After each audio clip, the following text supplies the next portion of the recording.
విశాఖ కేంద్రంగా ఏర్పడే దక్షిణ కోస్తా రైల్వే జోన్ కు సంబంధించిన కార్యాలయాలకు త్వరలోనే శంకుస్థాపన జరుగుతోందని కేంద్ర పౌర విమానయాన శాఖ మంత్రి కె రామ్మోహన్ రెడ్డి స్పష్టం చేశారు.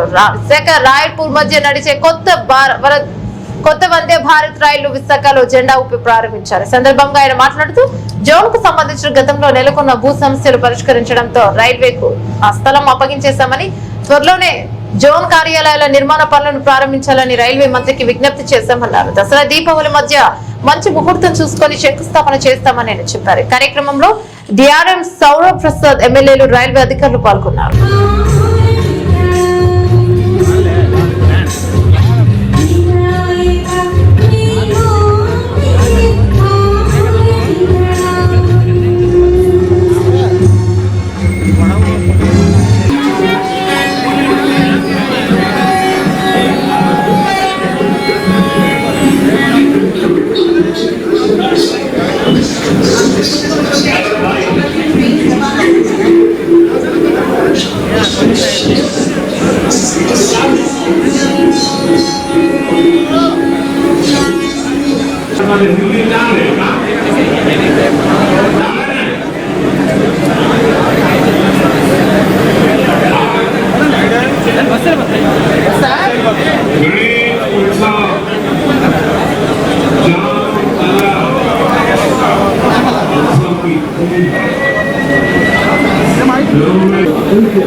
విశాఖపట్నం నుంచి ఛత్తీస్గఢ్ లో ఉన్న రాయపూర్ దుర్గ్ వరకు కూడా నూతనంగా మరొక కొత్త వందే భారత్ ట్రైన్ మన విశాఖపట్నం రైల్వే స్టేషన్ నుంచి ప్రారంభోత్సవం చేసుకుంటున్నాం.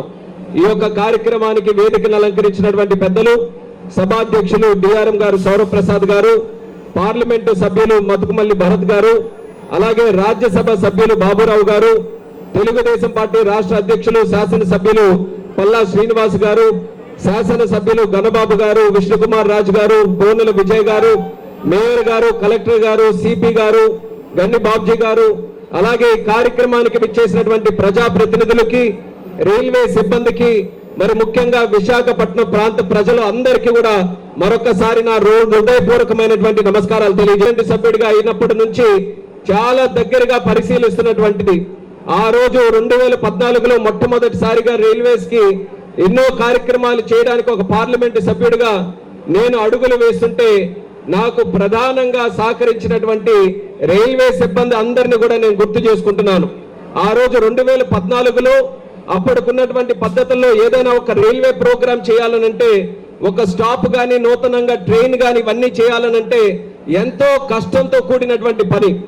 కానీ దేశ ప్రధానమంత్రి నరేంద్ర మోదీ గారు బాధ్యతలు స్వీకరించిన తర్వాత రైల్వేస్ తాలూకా బాధ్యత ఈ దేశంలో ఎంత ముఖ్యందో తెలుసుకొని రైల్వేస్ ని కానీ మనం మరింత పుష్ చేయగలిగితే దేశంలో అభివృద్ధి మరింత శరవేగంగా మనం సాధించవచ్చు అనే ఆలోచనతో ఎక్కడికక్కడ డీసెంట్రలైజ్ చేసి, జిఎంస్ ని మరి పవర్ఫుల్ గా చేసి, డిఆర్ఎంస్ కూడా అథారిటీస్ ఇచ్చి ఈరోజు ఎన్నో కార్యక్రమాలు గత 10 సంవత్సరాల్లో మోదీ గారి తాలూకా సహకారంతో మన ప్రాంతంలో మనం చేసుకోవడం జరిగింది.